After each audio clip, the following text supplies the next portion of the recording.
to the show. I was just out back a little while ago. I was upstairs walking through the kitchen. I look out the back window and we have some swans we're trying to breed. And they're all standing at the back door waiting for a hand up. So in an act of charity, I might add, in goodwill towards the swans, I decided to go out there and feed them, and they all took their positions, and then they squabbled a little bit and settled down and ate their food. But it reminded me of charity. And I started thinking about there's so much hate and discontent, emotional upset in this country that of course facilitates the crime and division in the country and all the stuff that's going on. And I couldn't help but think about how the government wants to be the God of the people, and a big way it does that is it decides that everybody should get the charity.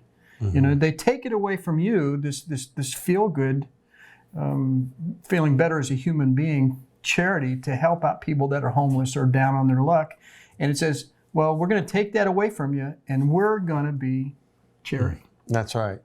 Well, and taking care of your swans is a whole lot easier than taking care of the country, of course, but it tends to be more immediate. But the reality is that there is an institutional entitlement that we've created in this country. And, I deserve something, and the government owes me something. And so it's on both sides. But the problem now is that this liberal, radical agenda, and they want to be elites. They want to have private planes. They want to have private security.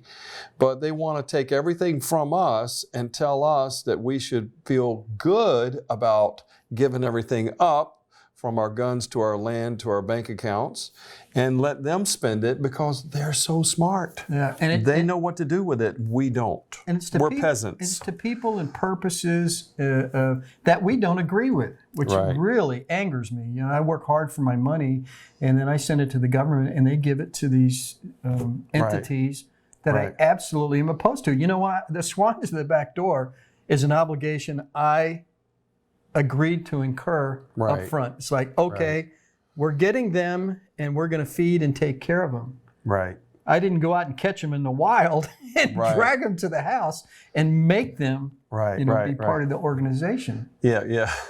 Well, that's what's happening in the country. And the problem is that eventually liberals, the Democratic Party, I would say, all the social and giveaway programs are going to run out of other people's money. And they're going to have to take their charity, the government charity, away from people who have gotten used to getting freebies. And this is one of the dangerous things in the body of Christ.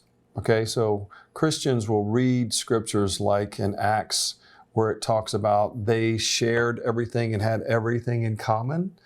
And they'll say, well, see, there's an example of how socialism worked in the Bible. That's not true. Socialism is forced sharing. Those people volunteered. They decided, because they were motivated by the Holy Spirit, to be so charitable and to give and share on a volunteer basis. They weren't being forced by the disciples to give things up.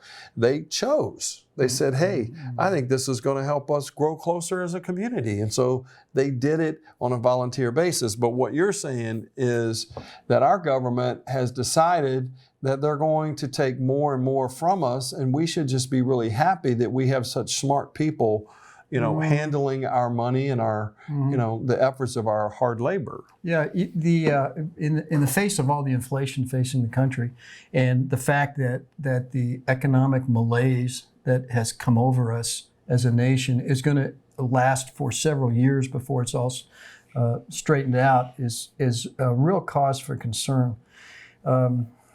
There are ways this is taking us back into the inflation issues, and how are we going to, one, pay off for all these social programs, and how are we going to combat inflation when we're putting people out of work in order to combat inflation?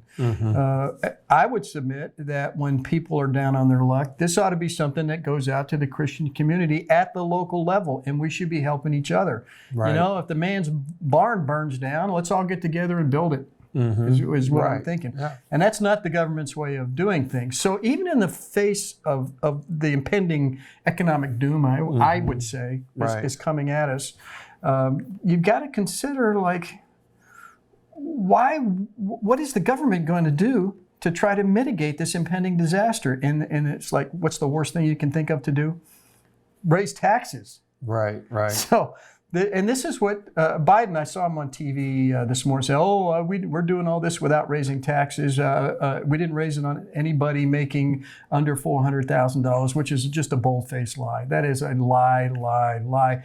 And eventually, when they don't, whatever money they do collect from raising taxes on rich people, it's not going to be enough. They always over forecast how much money they're going to get to pay for these social programs. And with people going out of work, I think tens of thousands, hundreds of thousands maybe. We currently have unemployment at about 3.5%, and most of the economists, including President Obama's chief economists, the people that advise him, are saying that unemployment's going to have to go up to like 6%. That is a gigantic number. So, it's a matter of how do we get back on track? And there's two tracks, I think. One is somehow at the local level, and I think as part of the activism of the Christian communities, the things that you're trying to do and linking together is to, among other things, enforce the notion that we as a people need to be charitable in what we do for the local community when we have the capability of it to people that are down and having trouble. Well, and you can think about it like this. We've decided to start a trading post. You might not have money to spend on certain things, but maybe you have some items that you make or things that you grow. Not everybody has a piece of property. The person that's growing the vegetables could easily trade with the person that cuts hair.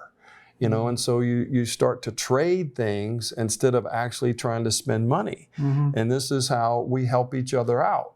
And we start to communicate about these things. I have a dentist that goes to the church, and he says to people, "Hey, here's what I'll do for the people in the church who come to have their teeth cleaned or fixed."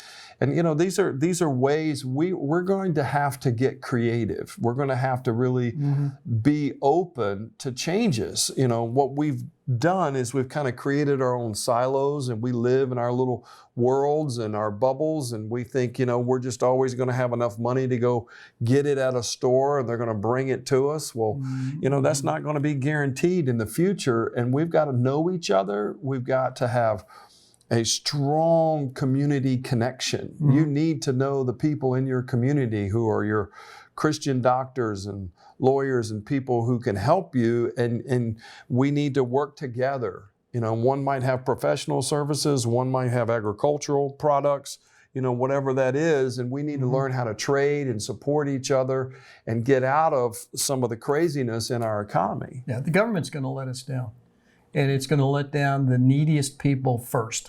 Right. That's inevitable that's going to happen. And you have to think that the mission field's going to be wide open here in the United States. Right. Doctors Without Borders or like the frontline doctors are doing. Right. We're going to need a lot of mission field work in this country. Right. And that's right. You might have people in your church or in your community, and even in your neighborhood, you see them, they're struggling. This is the time when we share. This is the time when charity really matters. We really, in this country, for the most part, we've figured out ways to compensate, but this could get tough. Yes. Yeah, and there's two ways that you can fix what's going on with the country right now at the macro level. The government, what can the government do to bring down inflation and get the unemployment numbers to stay down and get the economy humming again? Well, the way that the government is doing it right now, the liberal, the Democratic, the Biden administration side says, okay, the only thing we can do to bring down inflation is to create what's called demand destruction. If nobody can afford the stuff on the shelf, then you have demand destruction. Nobody can afford to buy a car, you have demand destruction. Nobody can afford to buy gas and go from home to work, you have demand destruction.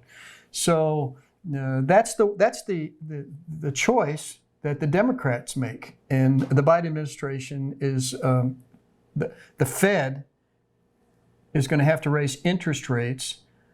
The interest rates permeate the economy, whether it's credit cards or new car loans or home mortgages.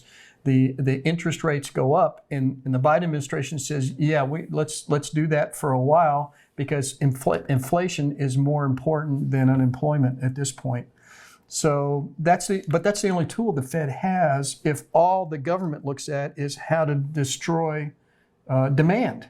Mm-hmm. Well, the Republican side of this thing, going back to Ronald Reagan, who did a great job with it. On the Republican side, the other thing you can do is you can increase supply and bring down inflation. Well, how do you do that? Well, the government policy would have to be that, one, you reduce taxes. Two, you have to stop spending money. The government has spent trillions and trillions of dollars. Last I saw was over $200 billion of this COVID relief money and COVID unemployment compensation. $200 billion is completely unaccounted for. It's fraud, waste, abuse, and there's been some small effort to try to recoup some of that money, but that's just gone because when you got so much money, nobody can track it. It's like the war in Ukraine. That we give them so much money, we don't even know where it's going. We can say, well, we think some's for weapons, we think some's for this, but in the end, we don't know where the money is going. So the government has got to not only cut this spending massively, the government also has to cut its own size. In a time of inflation like this, and when the government is taking this track of demand destruction, it says, let's have 87,000 new IRS agents. It's growing the size of the government, which does not provide any value to the economy whatsoever. None.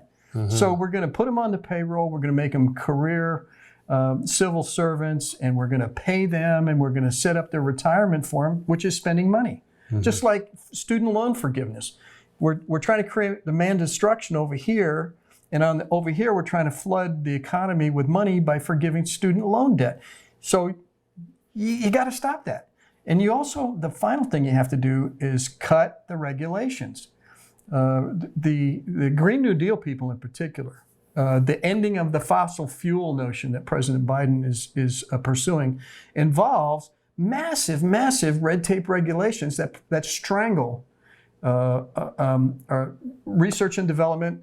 It strangles the oil and fossil fuel industry, which could be going out and examining leases for fossil fuel for oil in the ground, but we can't even do that because they shut down the possibility of examining the leases and getting permits to the sites where they could pump more oil because the government does not want to do it. Right. So the bottom line is we're spending way too much money as a government. That's been going on for way too long. And so these things have to be changed. And the way that we change it is to put people in office who are willing to do the hard work. That's one of the things about President Donald Trump that was so appealing, is that he was willing to bust up these, excessively sized State Department and all these things. And so we've got to have people in office. So your vote is so important, and your willingness to get on the phone and hold your congressmen, hold your senators, hold your state officers. What are they voting for? Yeah, why are we just letting them put these things together without challenging them? You have a phone, use it. Use it. Get in touch with these people and let them know today that you're not okay with it.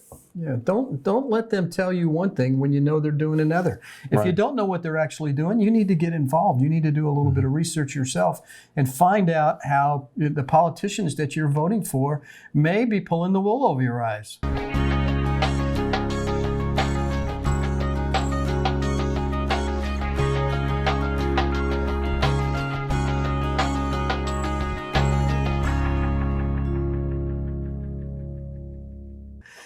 Hello, welcome back. And for this segment of our program, we'd like to talk about the necessity for Christians to get involved in federal, state, and local government. You need to have your voices heard.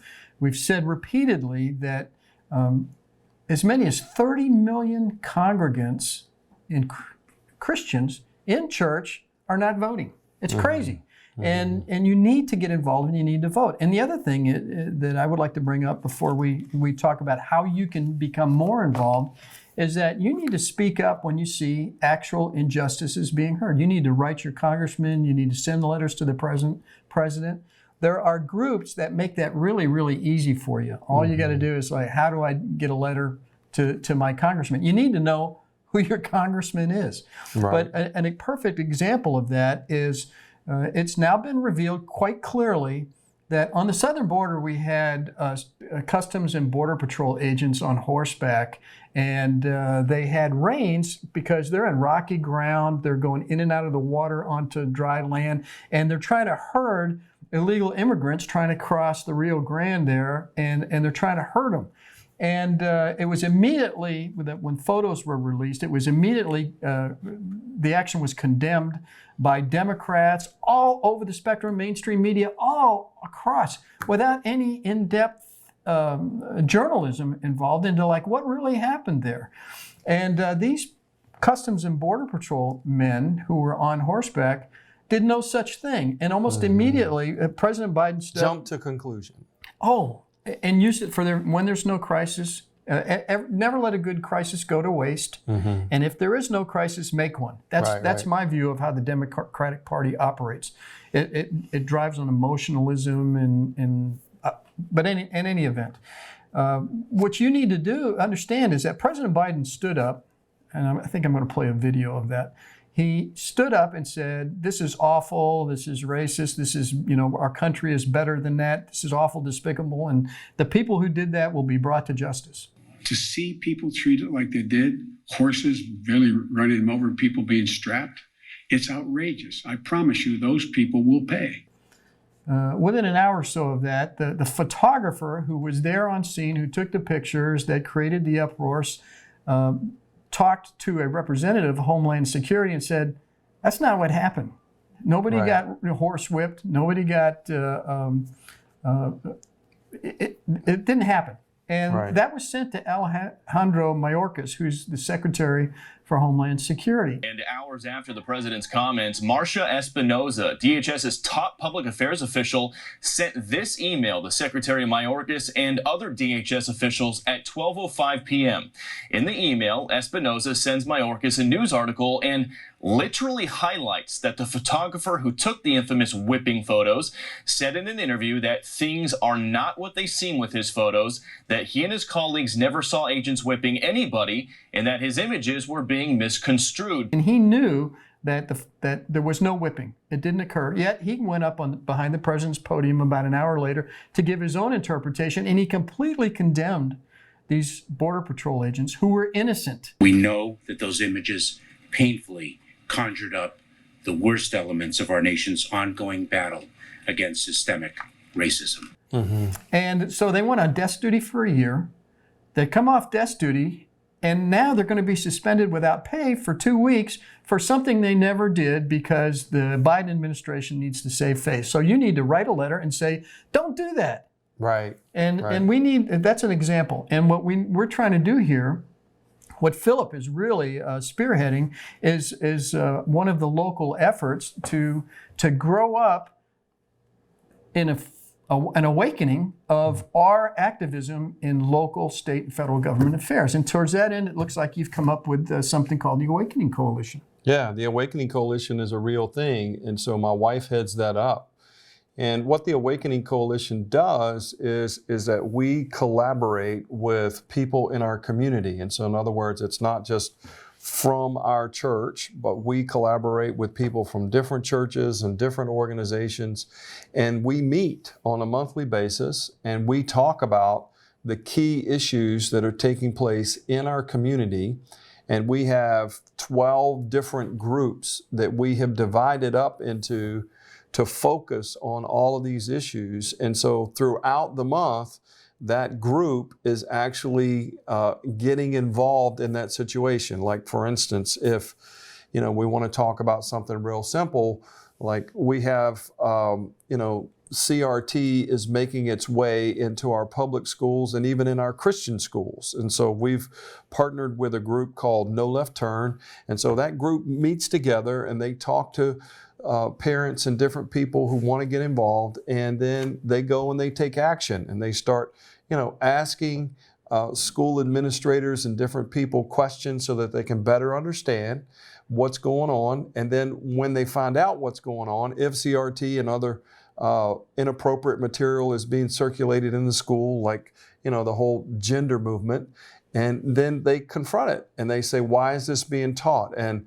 so then we start to find out who brought it into the school. And then we find out how we can, speak up and do something about it. And so these groups are very, very powerful. And so one of the things that I think is very significant is this. And churches and political parties and things of this nature have been territorial for a long time. Well, this church is doing it, or this political group is doing it. No, we got to come together. We got to drop our ego and pride, and we got to meet together. We got to organize, and we got to use the resources that we have. We got to collaborate with one another. We got to recognize that if we don't organize and make a difference and speak up and do something about these things that are happening in our local communities, then it's not going to happen. And the answer at the end of the day is local, local, local. Because if we don't take it on in our local community, we can't expect the federal government to do anything about it, because in a lot of ways, that's a lot of red tape and a lot of bureaucracy. But we can do something here locally. And so what we discovered is that, like ourselves, there's another group out in California that did this, and they literally turned around the COVID regulations and restrictions on businesses and things of that nature. They were able to put an ordinance together that helped the city lift those regulations that were all result of the COVID issues and vaccinations and all this stuff. And it changed the quality of their life in California. And so if they can do it in California, we can do it here.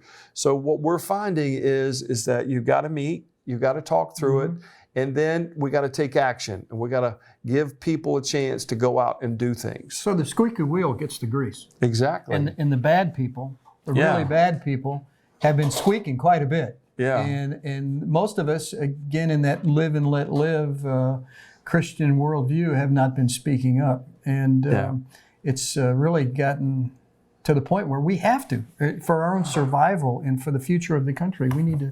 Yeah. Well, and a lot of people will use different, rationales for not getting involved. What about your anecdote where you talked about, as a group, we can have a lot of people squeak at our representative. Right. But if nobody is going after the representative to push this up the ladder from the local level to the state level and the federal level, you said something about the representative just like faded from power and the higher authorities. So tell. Well, I think what you're pointing to is that, if you go in and you challenge them, I think the numbers are, if they get 12 emails on one issue, it causes them to say, hey, we got to do something about this. 12 emails. And phone calls, letters, all of it works. What we found is that we have an organization called Million Voices. And what Million Voices will do for you is that they'll write the letters for you. They'll make the phone call. They'll help you do the work. And so what we do is we funnel into them and we say, hey, we need you to contact these people. And before it's over with, the whole thing is in motion. And what you're doing just on a weekly basis is you're telling them, hey, I want you to write this letter, or hey, I want you to contact my senator for me. And it works. They do the heavy lifting. They do the heavy lifting because they've got the software and the packages and everything for you, or you can do it yourself. I personally have my senators and congressmen on speed dial, and I call them almost every week. Well, do you get to talk to them? No, but you get to talk to somebody in their office, and that phone call matters. And a letter matters even more because when a piece of paper shows up, either an email or physically, they have to do something about that. And this is what we need to be doing. So you don't hardly have to get off your keister to get somebody to Right. get a letter put in. But if you feel motivated, you should certainly consider that you would want to follow the model that's going on here with the Awakening Coalition and start it in your community. Yeah. If you do that and you get more voices squeaking at your representatives, you're going to get your opinions heard, and you might be able to turn the ship a little bit. So we get back to saving this country. What about the relationships that you can establish with a local group like this among other communities? And what I'm thinking about there is Muslims absolutely deplore the idea of transactivism. Now, there's no reason that that Christians shouldn't be connecting with Muslims, I would say, in united opposition to that kind of garbage being implemented in codified, becoming encoded into the law at both as regulation or constitutional issues, right? Or sure. Hispanic community. Well, there's a lot of different groups out there that are against, immorality. And certainly you have it in different minority groups and different religious groups. And you just need to take time to look around in your community and find out who's upset about the things that are going on.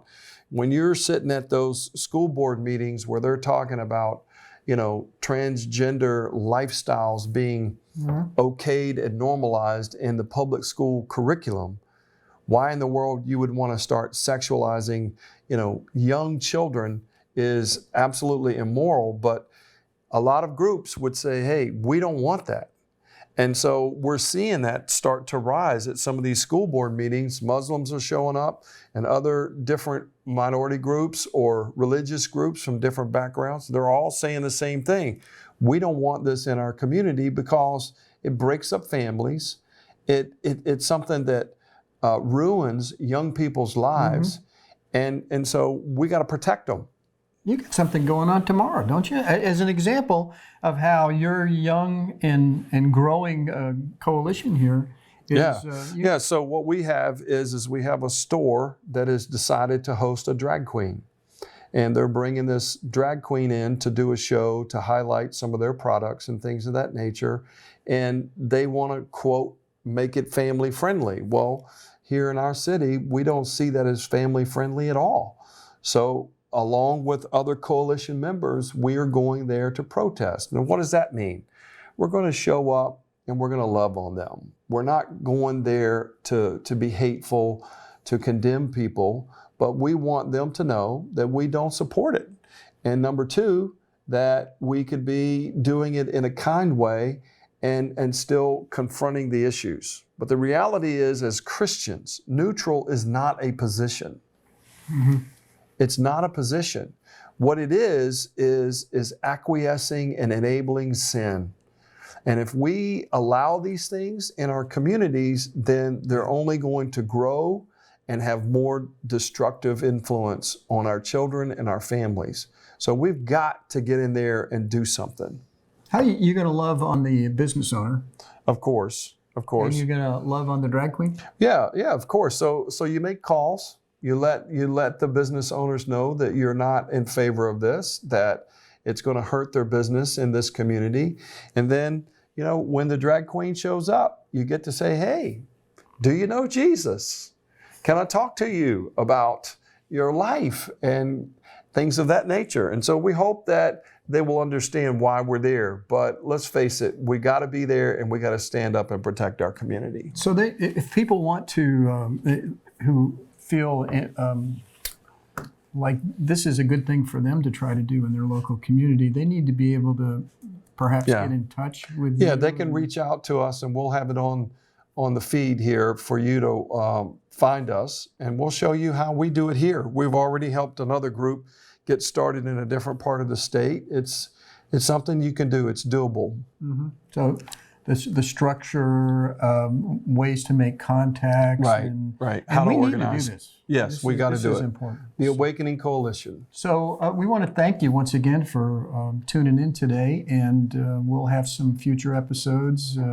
Lots of interesting things to talk about, so we hope you come back and join us next time. Thanks.